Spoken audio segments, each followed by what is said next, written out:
Hello friends, my name is Amit. स्वागत करता हूं आपका स्मार्ट कीड़ा यूट्यूब चैनल पर।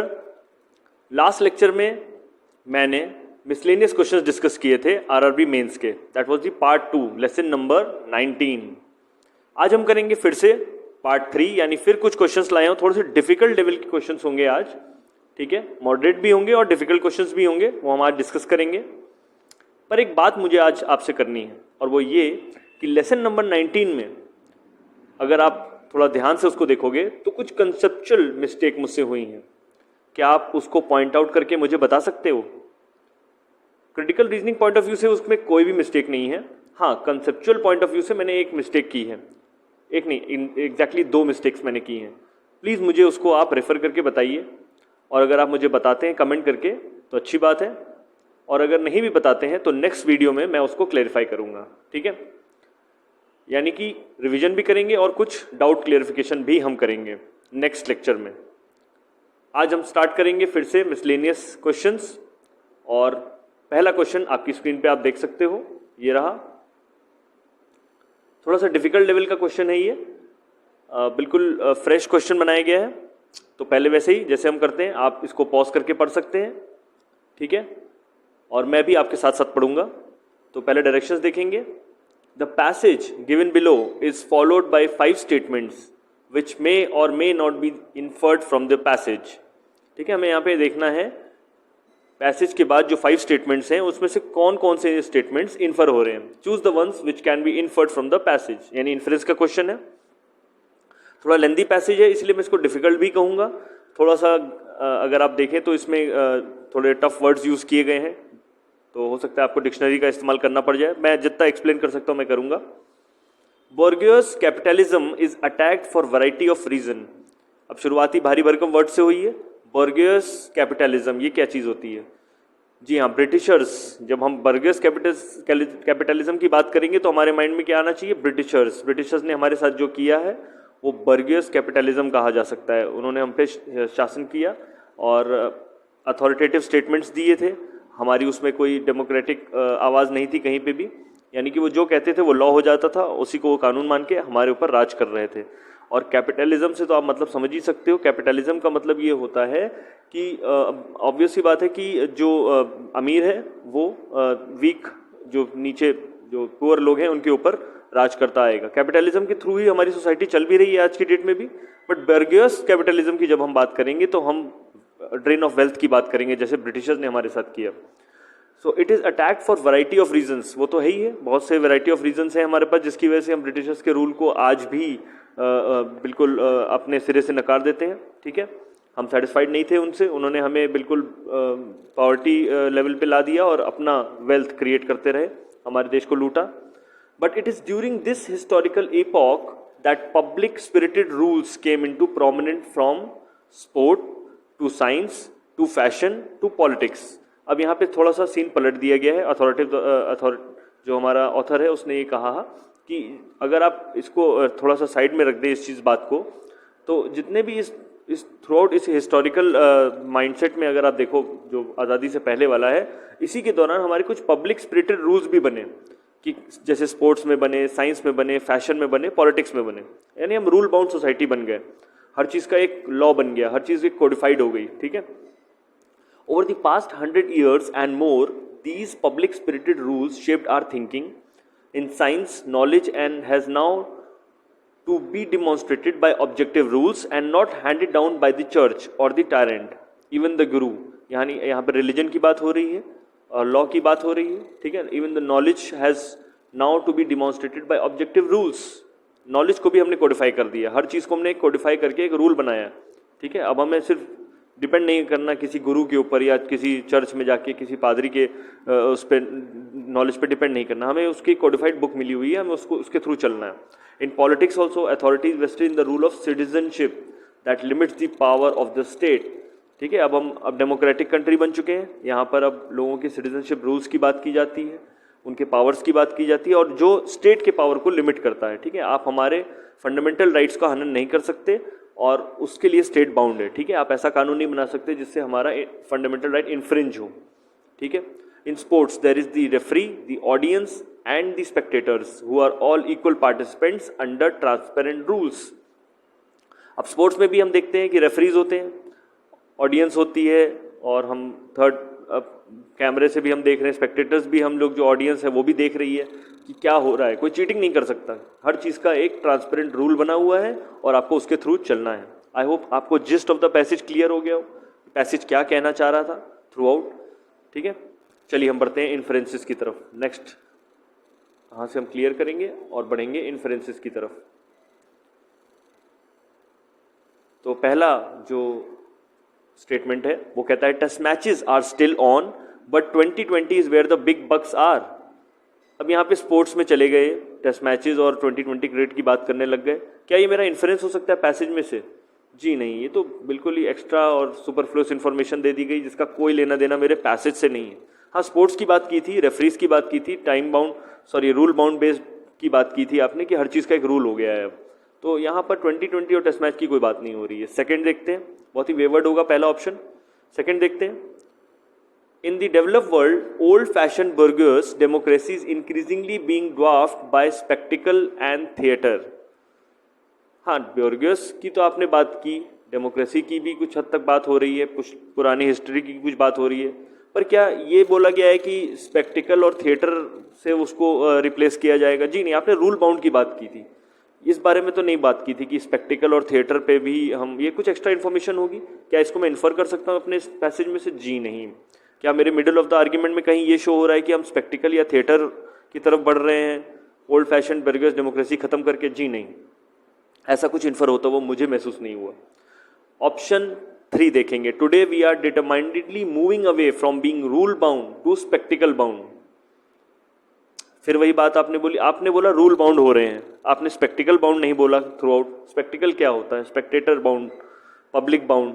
लेकिन आपने तो बोला कि हर चीज़ का एक कोडिफाइड रूल बन चुका है और हर चीज़ का एक रेफरी है, हर चीज़ को एक ट्रांसपेरेंट रूल से बांध दिया गया है। तो क्या ये इन्फर होता हुआ दिख रहा है? ये फिर इन्फर होता हुआ नहीं दिखेगा। ठीक है, इसीलिए डिफिकल्ट लेवल का क्वेश्चन है, मैं मान सकता हूँ। थोड़ा सा आपको और यहाँ पर टाइम वेस्ट करना पड़ सकता है, टाइम और ज़्यादा देना पड़ सकता है सोचने में। ऑप्शन 4 देखते हैं, objective rules govern the path of the society and in almost every sphere of our lives in this era. ये तो बिल्कुल क्लियर इन्फ्रेंस है, मैंने रूल बाउंड सोसाइटी की बात की थी, थ्रू आउट ऑब्जेक्टिव रूल्स भी इको हो रहा है। ठीक है, और थ्रू आउट हमें बताया गया कि objective rules her sphere of life में बन चुके हैं आज़ादी के बाद, 100 साल से, लास्ट 100 ईयर से जो पूरा मिलेनियम निकला है हमारा, तो हर चीज़ का एक ऑब्जेक्टिव रूल है हमारे पास। बिल्कुल ऑप्शन 4 क्लियर इन्फ्रेंस होता हुआ दिख रहा है, महसूस हो रहा है मुझे, मिडिल ऑफ द आर्ग्यूमेंट से भी मैं इसको निकाल सकता हूँ। और 5 देखते हैं, hegemonic and authoritative over statements are being replaced by rule bound society which is applicable for both state and the public. क्या वहां पर बर्गुएस कैपिटलिज्म की बात हुई थी? बिल्कुल हुई थी। क्या वहां पर हेगेमोनिक रूल की बात हुई थी? हेगेमोनिक मतलब डिक्टेटरशिप, ठीक है। या क्या डिक्टेटरशिप या अथॉरिटेटिव ओवर स्टेटमेंट की बात हो रही थी? बिल्कुल हो रही थी। ब्रिटिशर्स की बात हमने बताई थी, एक एग्जांपल लिया था कि अगर हम अपने देश में आज़ादी की पहले देखें तो अथॉरिटेटिव और हेगेमोनिक स्टेटमेंट्स होते थे। अगर वो वाइसरॉय ये कह देता था कि ये चीज़ कोडिफाइड लॉ है तो उसको सबको मानना पड़ेगा, ठीक है। और आज से अगर इंडियंस जो है रेस्टोरेंट में नहीं जा सकेंगे, वो भी उसको मानना पड़ेगा। तो ये सब चीज़ें अगर देखा जाए तो अथॉरिटेटिव स्टेटमेंट्स थे, वहाँ पर कोई फंडामेंटल राइट्स की बात नहीं होती थी। तो अब हम एक रूल बाउंड सोसाइटी में हैं, डेमोक्रेटिक एनवायरनमेंट में हैं। आज हमारे पास फंडामेंटल राइट्स की पावर है, हम कहीं भी अपने देश में कहीं भी जा सकते हैं, किसी भी रेस्टोरेंट में खाना खा सकते हैं, कोई हमें रोकने या टोक नहीं सकता, ठीक है। आई होप आप ये समझ सकते हो कि 4 और 5 दोनों क्लियर इन्फ्रेंसेज हैं, 1, 2 और 3 बहुत ही वेवर्ड आंसर्स होंगे। तो अगर मुझे कहीं ऑप्शंस में मिलेंगे 4 और 5 तो मैं वहाँ टिक करूँगा। तो देखते हैं, ओनली 1, 2 एंड 3 ऑप्शन ए कहता है, ऑप्शन बी कहता है ओनली 4 एंड 5, ऑप्शन सी कहता है only 1 and 3, option D all, और ऑप्शन ई नन। यानी कि हमारा आंसर क्या होगा? बी हमारा करेक्ट आंसर होगा और हम इसे टिक करके आएंगे, ठीक है। इसका सॉल्यूशन आप देख सकते हैं पॉज करके, और हम बढ़ेंगे नेक्स्ट क्वेश्चन की तरफ। Question number 2, the passage given below is followed by 5 statements. फिर से एक पैसेज दिया है और 5 स्टेटमेंट्स दिए हैं और उसमें से कोई एक कंक्लूजन होगा, विच मे और may not be the conclusion of the passage. Choose the one which can be concluded from the passage. चलिए, बहुत छोटा सा 2 लाइनर है हमारा पैसेज और 5 स्टेटमेंट्स दिए गए हैं। तो पहला स्टेटमेंट पढ़ेंगे, पहले हम अपना पैसेज पढ़ेंगे। If women do a lot more unpaid work than men but society does not value their unpaid work, this structural inequality perpetuates an asymmetric power relationship both materially and in the mind. यहाँ पर women की बात की गई है, domestic work की बात की गई है, और उनसे हमें ये बताया गया है कि वो अनपेड वर्क करती हैं, they do a lot of unpaired work. Obviously घर का काम करती हैं, उनको उसके लिए कुछ पैसे तो नहीं मिल रहे हैं, वो अपना घर का टेक केयर कर रही है, बच्चे संभाल रही हैं, तो उसके लिए उनको एक्स्ट्रा पैसे तो नहीं मिल रहे हैं। And we also do not value their unpaid work, ये साफ लिखा है, ये society does not value their unpaid work, ये अथॉरिटी, ये हमारे ऑथर ने क्लियर बोल दी ये चीज़। Now this structural inequality perpetuates an asymmetric power relationship. अब इसकी वजह से क्या होता है, एक एसिमेट्रिक पावर रिलेशनशिप क्रिएट होती है, यानी कि कंपैरिजन होता होगा मैन और वुमेन का, both materially and in the mind, और जिसकी वजह से कुछ दिक्कतें आ रही हैं, बस हमें ये बताया गया है। अब हमें यहाँ पर बहुत से मिसिंग इन्फ्रेंसेस, मिसिंग प्रीमाइसेस मिलेंगे, ठीक है, पर हमें क्या करना है, हमें सिर्फ एक कंक्लूजन ढूंढना है। तो चलिए स्टेटमेंट्स देखते हैं, क्या क्या स्टेटमेंट्स हमें दिए गए हैं। पहला स्टेटमेंट देखेंगे, In India, the average woman spends more of her time in unpaid domestic work or caregiving as compared to an average man. ये एक एक्स्ट्रा इन्फॉर्मेशन हो सकती है मेरे पैसेज में, अगर मैं इसको ऐड कर दूं, इसको यहाँ जोड़ दूं पैसेज में, इसको एज अ मिसिंग प्रीमाइस मानूं, तो थोड़ा सा और स्ट्रॉन्ग बनेगा मेरा आर्ग्यूमेंट, थोड़ा ये स्ट्रेंथन करता हुआ आर्ग्यूमेंट है। क्या मेरा कंक्लूजन हो सकता है? जी नहीं, ये कंक्लूजन तो नहीं हो सकता, बिल्कुल नहीं हो सकता। ऑप्शन बी देखते हैं, building a healthier society needs more women doing paid work and men taking up a fairer share of unpaid responsibilities। क्या ये मेरा एक कोर्स ऑफ एक्शन हो सकता है? जी हाँ, ये कोर्स ऑफ एक्शन हो सकता है। हम क्या चाहेंगे कि अब थोड़ा अगर हमें अच्छा एक एसिमेट्रिक की जगह अगर सिमेट्रिक रिलेशनशिप, पावर रिलेशनशिप बनाना हो, तो दोनों को इक्वल वर्क करो। थोड़ा सा हस्बैंड भी जो है अपने घर में, मैन जो होगा वो भी अपने घर में हाथ बटाए थोड़ा वुमेन का, तो एक पावर रिलेशनशिप सिमेट्रिक होती हुई दिखेगी, और वुमेन को भी थोड़ा सा पेड वर्क पे ज़्यादा ध्यान देना होगा, यानी वो भी कुछ अपना एक्स्ट्रा अर्निंग के हिसाब से काम करें। तो एक इक्वलिटी की बात करेंगे हम, इक्वलिटी ऑफ वर्क की हम बात करेंगे, तो वहाँ पर सिमेट्रिक हो जाएगा। ये एक कोर्स ऑफ एक्शन हो सकता है, एक बेटर आंसर भी हो सकता है, दोनों चीज़ें हो सकती हैं। तो हमें देखना होगा आगे वाले स्टेटमेंट्स क्या कहते हैं, क्या हमें कोई और बेटर आंसर मिल रहा है। ये कोर्स ऑफ एक्शन तो क्लियर है, और क्या ये कंक्लूजन भी हो सकता है, देयर आर चांसेस, बट हमें देखना है कि क्या हमारे पास और कोई फर्दर स्ट्रॉन्गर आंसर है इससे भी, जो हमें और अच्छा समअप करता हुआ दिखा रहा हो। चलिए ठीक है, इसको हम अभी अपने स्टैंड बाय में रखेंगे और हम देखेंगे नेक्स्ट स्टेटमेंट्स।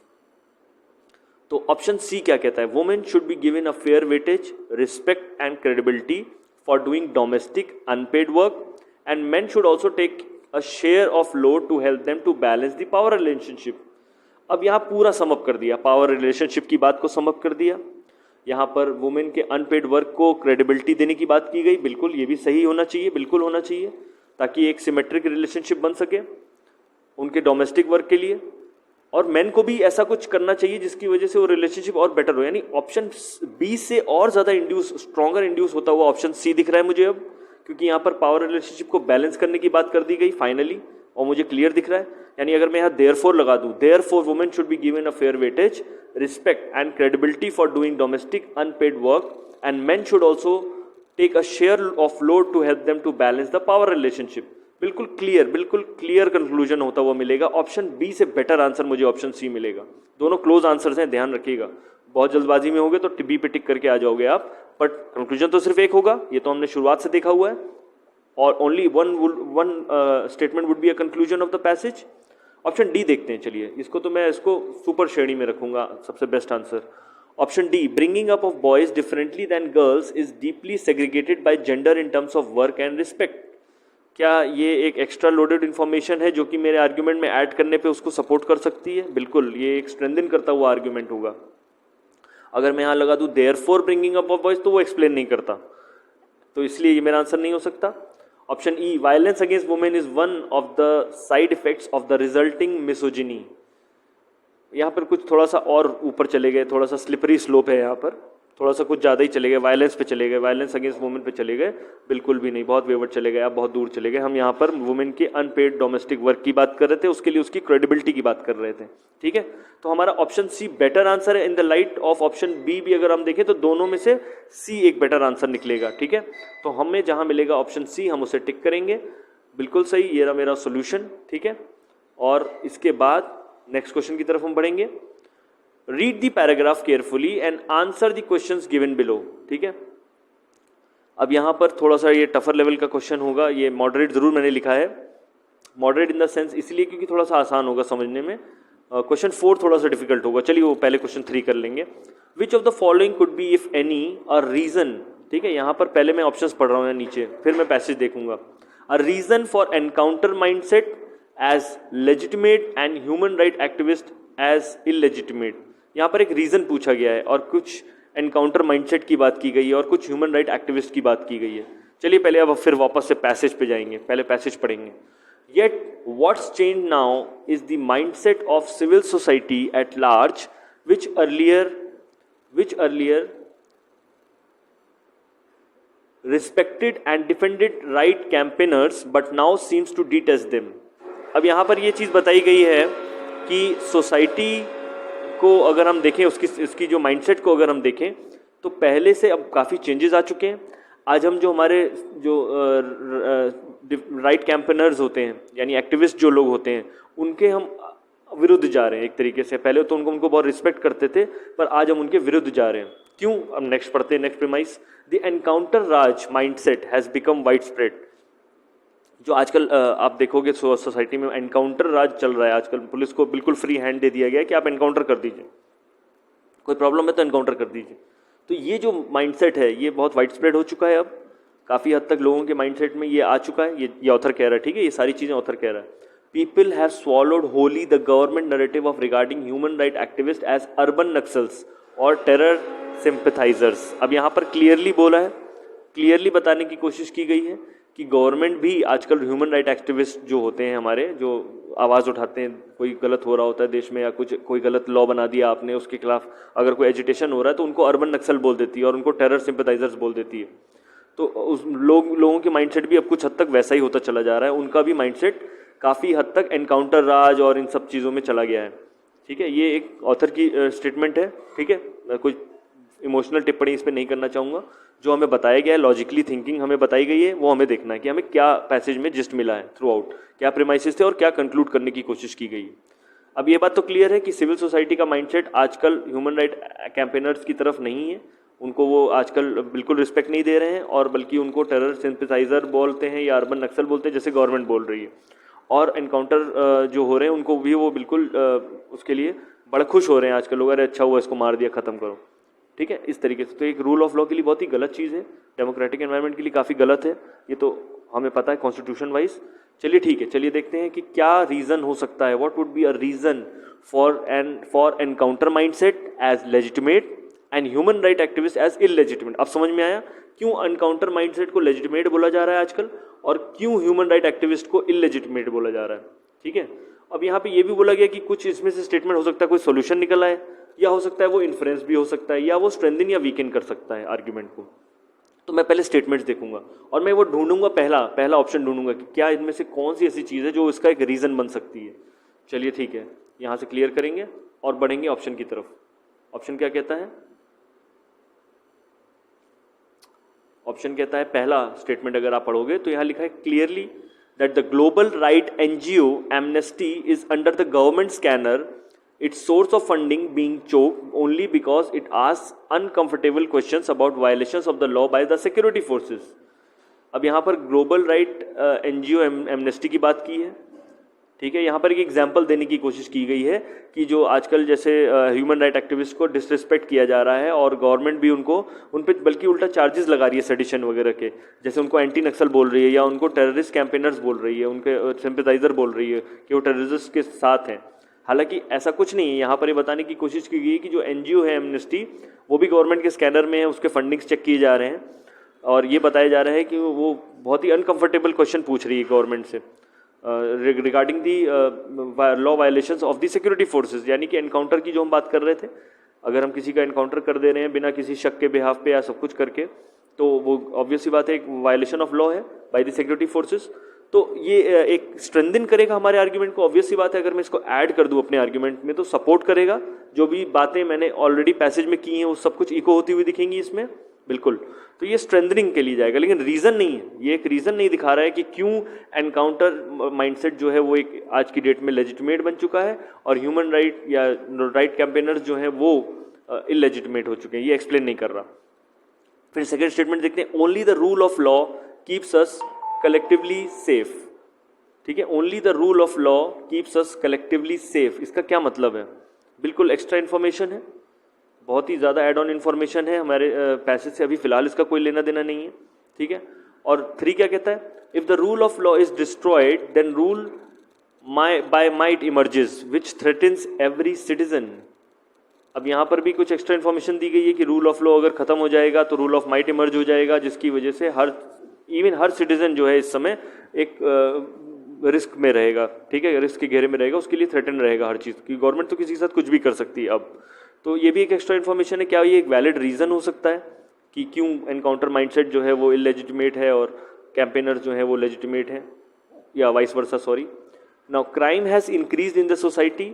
4th स्टेटमेंट कहता है crime has increase in the society and so the extrajudicial killings are applauded by the civil society which is a dangerous situation for the rule of law. क्या ये explain करेगा मेरे reason को, क्यों encounter को आज हम legitimate बोल रहे हैं? बिल्कुल, क्राइम जो है बढ़ चुका है सोसाइटी में। तो होता क्या है कि जब कुछ इस तरीके का एनकाउंटर किसी का किया जाता है तो सिविल सोसाइटी उसको बड़ा अच्छे से देखती है, आजकल बड़ा उसको अपलॉड किया जा रहा है उसको कि अरे चलो ख़त्म किया। पहले ही लंबे में जाते आप, जज के सामने जाते, फिर कोर्ट केस चलता 8-10 साल, फिर उसके बाद प्रेसिडेंट के पास जाता कि भैया इनको पनिशमेंट मत दो। तो ये सारी चीज़ों की वजह से ही ऐसा हुआ है, क्राइम बढ़ने की वजह से। क्राइम एक बहुत बड़ा कारण है जिसकी वजह से ये सारी चीज़ें अब हो रही हैं सिविल सोसाइटी में। हम ये चीज़ को देखते हैं कि यार इनकाउंटर माइंडसेट बेटर है, ख़त्म करो, विच इज़ अ डेंजरस, लेकिन एक डेंजरस सिचुएशन है of the rule of law. क्या ये एक पर्टिकुलर ऐसा स्टेटमेंट हो सकता है जिसकी वजह से हम इस चीज़ को एक्सप्लेन कर पाए पहले स्टेटमेंट को? क्योंकि सोसाइटी तो हर चीज़ देख रही है ना, सोसाइटी क्यों एनकाउंटर माइंडसेट को अच्छा कहेगी? ऑब्वियस ही बात है, क्योंकि क्राइम बहुत बढ़ चुका है और इन क्राइम्स की वजह से ही जो एक्स्ट्रा जुडिशियल किलिंग्स हैं उनको हम आज अपलॉड कर रहे हैं। ये एक्सप्लेन करेगा, ये एक रीज़न हो सकता है। तो option 4 will be a clear reason, ठीक है। ऑप्शन 1 स्ट्रेंथन कर रहा था, ऑप्शन 4 एक क्लियर रीज़न था। ऑप्शन 5 क्या कहता है, चलिए देखते हैं। अब ऑप्शन 5 की तरफ बढ़ते हैं। Human right activists are guardians of rule of law and can point fingers at the government also for creating a police state। अब यहाँ पर क्लियर बताने की कोशिश की कि ह्यूमन राइट एक्टिविस्ट जो हैं वो भी एक तरीके से अगर वो कोई चीज़ पे पॉइंट आउट कर रहे हैं रूल ऑफ लॉ का, अगर कहीं हनन हो रहा होगा तो उस पर पॉइंट आउट करने के लिए कोई तो होना चाहिए, वो उनका काम ही यही है। And they point out the fingers also for creating a police state. तो ये वहाँ से हम पैसे से कुछ हद तक, काफ़ी हद तक देखा जाए तो एक कुछ इन्फर होता हुआ दिख रहा है वहाँ से। चलिए देखते हैं स्टेटमेंट्स मेरे क्या कहते हैं, क्या मेरा आंसर मैच होगा किसी चीज़ से। तो ऑप्शन ए कहता था 1 will strengthen the argument, 4 will be a reason. ये तो हमें क्लियर हो चुका है, 4th एक बिल्कुल क्लियर रीज़न है और 1 ने स्ट्रेंथन किया है, और 5th एक इन्फ्रेंस है, वो भी मैंने अभी होता हुआ देखा है, कुछ हद तक इन्फ्रेंस होता हुआ दिख रहा है मेरे को। तो ऑप्शन ए बहुत ही क्लियर आंसर होगा, ठीक है। फिर भी हम देखेंगे बाकी ऑप्शंस। क्या ऑप्शन बी रीज़न हो सकता है पहला स्टेटमेंट? जी नहीं, पहला स्टेटमेंट तो रीज़न हो ही नहीं सकता, तो ये रिजेक्ट पहले से ही हो जाएगा, आगे बढ़ने की जरूरत नहीं है। ऑप्शन सी को कैसे अप्रोच करेंगे, पहला क्या इन्फ्रेंस है? जी नहीं, पहला तो हमारा एक एक्स्ट्रा इन्फॉर्मेशन थी जो कि स्ट्रेंथन ऑफ द आर्ग्यूमेंट कर रहा था।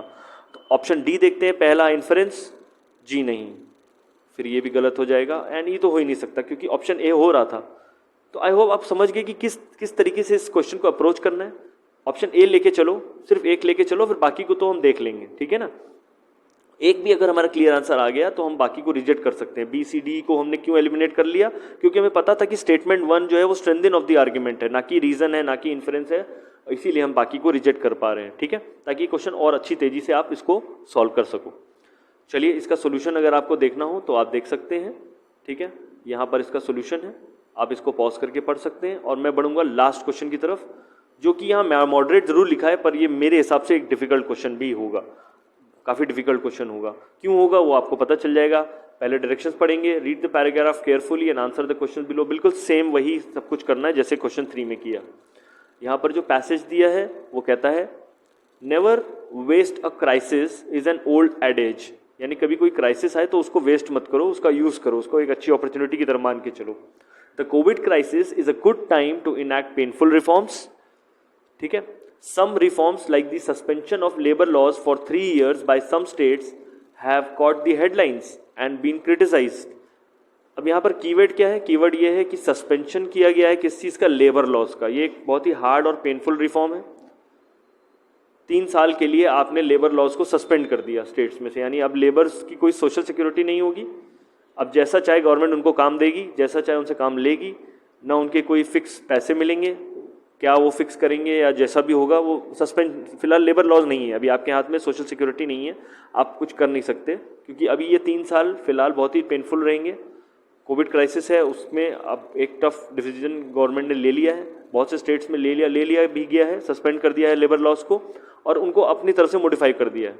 ठीक है, कुछ गवर्नमेंट क्या करेंगी, 200 की जगह जहाँ पे मनरेगा में 220 मिलते थे, अब हो सकता है वो 350 दे, हो सकता है वो 150 दे, कुछ भी कर सकती है, मतलब उनके हिसाब से अब कोई लॉ नहीं है, लॉ अब गवर्नमेंट डिसाइड करेगी। ठीक है, और वर्किंग आवर्स क्या होंगे, 8 घंटे होंगे, 10 घंटे होंगे, 12 घंटे, ये भी गवर्नमेंट डिसाइड करेगी। पहले क्या था कि अगर लेबर लॉज होंगे तो मालूम है कि फिक्स वेज होगा और फिक्स टेन्योर होगा काम करने का, आपके वर्किंग आवर्स 7 घंटे 8 घंटे होंगे, उससे ज़्यादा नहीं हो सकते। लेकिन अब लेबर लॉज नहीं है तो आप उसमें ज़्यादा कुछ बोल नहीं सकते, अगर आपको ओवर टाइम करने को बोला जाएगा तो आपको ओवर टाइम भी करना पड़ेगा। इसका इन सारी चीज़ों का मतलब ये है। ठीक है, तो अब यहाँ पर बोला गया क्रिटिसिज्म मिला है गवर्नमेंट को, यहाँ पे लिखा है it has been criticised over this painful reform. ठीक है, राइटली एज हाफ बेक्ड, साफ लिखा हुआ है यहाँ पे राइटली एज हाफ बेक्ड, इसीलिए वो क्रिटिसाइज है क्योंकि वो एक तरीके से देखा जाए तो कच्चा पक्का आपने रूल बनाओगे। अब आप no investor will come if the change is limited to the 3 years। अगर आप इन्वेस्ट करना चाह रहे हो, एज ए इन्वेस्ट करोगे, अगर गवर्नमेंट की इस तरीके की स्ट्रेटजी रहेगी लेबर लॉज को लेकर के, तो कौन अपने एम्प्लॉयर्स को इस तरीके से हायर करेगा? अगर आपके पास कोई लेबर लॉज ही नहीं होंगे तो कौन इन्वेस्टर कहेगा कि यार मैं यहाँ पे काम करूंगा, यहाँ तो ईज ऑफ डूइंग बिजनेस है ही नहीं। ठीक है, तो ये सारी बातें ऑथर ने इस पैसेज में बोली हैं। अब क्या रीजन हो सकता है कि Covid crisis will help in enacting the painful reforms? कौन सा ऐसा रीजन हो सकता है इन पर्टिकुलर स्टेटमेंट जो आने वाले स्टेटमेंट्स हैं जो ये एक्सप्लेन करेगा कि Covid crisis is helping in enacting the painful reforms? ठीक है, थोड़ा टफर लेवल का क्वेश्चन क्यों है वो स्टेटमेंट्स देख के पता चलेगा। तो पहला स्टेटमेंट देखते हैं, hard economic decisions are rational in approach and need politically courageous government initiatives in critical times like pandemic। अब यहाँ पर बहुत सी चीज़ें इको हो गई, पैंडेमिक इको हो गया, गवर्नमेंट इको हो गई, क्रिटिसिज्म इको हो गया, क्रिटिकल टाइम्स आ गया। ठीक है, hard decisions, rational in approach, ये सारी बातें आ गई। क्या ये एक पर्टिकुलर आंसर हो सकता है? क्या एक पर्टिकुलर रीज़न हो सकता है कि क्यों कोविड क्राइसिस पेनफुल रिफॉर्म्स को लाने का एक बहुत बढ़िया मौका हो सकता है, एक बहुत अच्छी अपॉर्चुनिटी हो सकती है हार्ड इकोनॉमिक डिसीजंस लेने के लिए? क्योंकि हार्ड इकोनॉमिक डिसीजंस एक रैशनल अप्रोच से देखे जाते हैं। अगर आप लेबर लॉस को सस्पेंड करोगे 3 साल के लिए तो उसके लिए एक बहुत ही पॉलिटिकली करेजियस गवर्नमेंट होनी चाहिए जिसको अपने वोट बैंक की चिंता ना हो। ठीक है, तो काफ़ी हद तक ये इको होता हुआ आंसर होगा। थोड़ा टफर लेवल का क्वेश्चन ज़रूर है, यहाँ पर थोड़ा सा आपको एक्स्ट्रा सोचना पड़ सकता है, लेकिन स्टेटमेंट 1 एक बहुत ही अच्छा एक रीज़न हो सकता है जिसकी वजह से हम कोविड क्राइसिस की टाइम पर एक ऐसा अपॉर्चुनिटी क्रिएट करेंगे पेनफुल रिफॉर्म्स लेने के लिए। ठीक है, सेकंड क्या कहता है, labour laws provide social security to the labour and suspension will bring criticism to the government. अब यहां पर फिर वही बात बोली गई, क्रिटिसिज्म ऑफ द गवर्नमेंट, वो तो हमने देखा ही था। और लेबर लॉज को अगर आप, अभी तो हमने पहले ही बताया कि अगर लेबर लॉज को आप सस्पेंड करोगे तो there will not be any social security. क्यों क्रिटिसिज्म होगा? ऑब्वियस ही बात है कि कुछ लेबर्स के लॉज को अगर आप हटा दोगे तो उनकी सोशल सिक्योरिटी का हनन होगा, उनके राइट्स का इन्फ्रिंजमेंट होगा। यही एक बहुत बड़ा कारण है कि गवर्नमेंट को फिलहाल क्रिटिसिज्म मिलेगा। तो ये एक इन्फ्रेंस हो सकता है, एक बहुत ही अच्छा इन्फ्रेंस हो सकता है। ऑप्शन बी एक इन्फ्रेंस हो सकता है। ऑप्शन सी क्या बोलता है, economic reforms on harder scale on one hand bring cheer to the government and on one hand bring remorse to the public. ये एक एक्स्ट्रा बिट ऑफ इन्फॉर्मेशन है, कुछ इस तरीके की बात बताई गई थी कि इकोनॉमिक रिफॉर्म्स हो जाने के बाद गवर्नमेंट के लिए तो बहुत अच्छा रहेगा लेकिन पब्लिक के लिए बहुत बुरा रहेगा, ऐसा तो कुछ नहीं मुझे बताया गया। बहुत ही एक्स्ट्रा लोडेड इन्फॉर्मेशन, बहुत ही सुपरफ्लुअस वेवर्ड इन्फॉर्मेशन होगी। ठीक है, option 4, states cannot abolish labour laws in the name of reforms because India is a signatory to the international Labour Organization. States cannot abolish labour laws, ये explain करने की कोशिश की गई कि स्टेट्स जो हैं वो एबॉलिश नहीं कर सकते लेबर लॉज को क्योंकि India is signatory to the international labour और ILO में इंडिया का मेंबरशिप है। तो क्या ये मेरे आर्ग्यूमेंट को या पैसेज को से इन्फर होता हुआ दिख रहा है या कोई सोल्यूशन या रीजन पोस्ट कर रहा है? क्या ये मुझे स्ट्रेंथन कर रहा है या वीकेंड कर रहा है? बिल्कुल बिल्कुल। अगर मैं इसको ऐड कर दूं अभी अपने पैसेज में तो क्या मेरे ओवरऑल कंटेंशन को ये स्ट्रॉन्ग बनाएगा? बिल्कुल। आपने क्रिटिसिज्म ऑफ द गवर्नमेंट की बात की थी, क्यों उनको लेबर लॉज को सस्पेंड नहीं करना चाहिए लास्ट 3 years के लिए? ऑब्वियस ही बात है, हम अगर ऑलरेडी ILO के मेंबर हैं तो उनके कुछ गाइडेड रूल्स हैं जिनको हम फॉलो करते हैं। अब अगर आपने बोला नहीं हमें तो लेबर लॉज की आवश्यकता नहीं, अभी हम इसको सस्पेंड कर रहे हैं, हम अपने हिसाब से काम कराएंगे, तो ये सारी बातें अब समझ में आ रही है कि ये इसको स्ट्रेंथन करेगा। तो 1 जो था वो एक क्लियर रीजन हो रहा है। 2 इन्फर हो रहा है, 3 वेवर्ड इन्फॉर्मेशन है, और 4th क्लियरली एक स्ट्रेंथन करता हुआ आर्ग्यूमेंट होगा हमारे इसमें। एक्स्ट्रा इन्फॉर्मेशन जरूर है लेकिन स्ट्रेंथ प्रोवाइड करता है मेरे आर्ग्यूमेंट को। और ऑप्शन 5 क्या कहता है, reforms does not mean complete suspension of laws. अब यहाँ थोड़ा जस्टिफाई करने की कोशिश की है एक्स्ट्रा इन्फॉर्मेशन दे करके, पर लॉजिकली अगर मैं सोचूं तो मुझे रिफॉर्म से लेना देना सस्पेंशन लॉज का कोई कनेक्शन ढूंढ नहीं रहा था मैं थ्रू आउट। मैं तो बस ये ढूंढ रहा था कि क्या रीज़न हो सकता था कोविड क्राइसिस को एक as a opportunity government use कर सकती थी टू सस्पेंड दी लॉज। ठीक है, तो ये भी मेरा एक वेवर्ड आंसर होगा। तो अब चलिए बढ़ते हैं ऑप्शंस की तरफ। तो पहला बताया गया है कि क्या पहला एक वैलिड रीज़न है, जी हाँ वैलिड रीज़न है। तो दूसरा क्या इन्फरेंस है, जी हाँ वो मैंने इन्फर होता हुआ देखा है। क्या चौथा एक स्ट्रेंथन दी आर्ग्यूमेंट है, हाँ होता है। तो क्या ऑप्शन ए टिक कर दें, बिल्कुल क्लियर। ऑप्शन बी क्यों आंसर नहीं होगा, क्योंकि पहला तो रीज़न ठीक है पर 2 और 3 आपने बोला सॉल्यूशन है, तो ऐसा नहीं है। 4th इन्फरेंस है, जी नहीं। सी को भी रिजेक्ट कर सकते हैं इसी तरीके से, पहला इन्फ्रेंस बोल दिया तो पहले रिजेक्ट हो गया। डी में भी ऐसे ही किया, पहला इन्फ्रेंस बोल दिया रिजेक्ट हो गया। तो ये सब रिजेक्ट होते हुए आंसर्स हैं और ए एकदम क्लियर आंसर होगा। इसका सोल्यूशन यहाँ मैंने पोस्ट किया है। 4 ही क्वेश्चन में कर पाऊंगा आज के लिए, ठीक है। थोड़ा सा लेंदी हो जाएगा वीडियो, इसीलिए मैं ये नहीं चाह रहा हूँ, ताकि मैं सब्सिक्वेंट वीडियोज़ में सारी चीज़ें क्लियर करता रहूँ, ठीक है। अब आप यहाँ से सोल्यूशन को अगर देखना चाहें तो इस सोल्यूशन को आप पढ़ सकते हैं पॉज करके। इसी के साथ मैं इस वीडियो को आज समाप्त करूंगा। आई होप आपको ये वीडियो अच्छा लगा हो, काफ़ी कुछ आपको चीज़ें समझ में आई हो। मेरी मिस्टेक्स ज़रूर बताना, अगर मुझसे कुछ मिस्टेक हो रही है तो आप प्लीज़ पॉइंट आउट ज़रूर करिए, क्योंकि ऐसा हो सकता है। थोड़ी एम्बिग्यूटी तो क्यों नहीं आ सकती, क्रिटिकल रीजनिंग में तो बहुत एम्बिग्यूस होता है। आप बड़े बड़े IBPS और क्लैट और इन सब तरीके के एग्जाम्स में भी मिस्टेक्स हो जाती हैं एग्जामिनर से, तो उनके सोल्यूशन पोस्ट करने में भी उनसे मिस्टेक होती हैं और वो स्क्रूटनी मांगते हैं दोबारा से। तो बिल्कुल हम भी गलत हो सकते हैं किसी पॉइंट पे, तो प्लीज़ उसको पॉइंट आउट करिए, बहुत अच्छा लगेगा हमें आप अपनी मिस्टेक्स भी बताएंगे तो हम उसको और अच्छा अपने वीडियो को इम्प्रूव करके लाएंगे। टिल देन तैयारी करते रहिए, पढ़ाई करते रहिए। Thanks for watching this video. जय हिंद।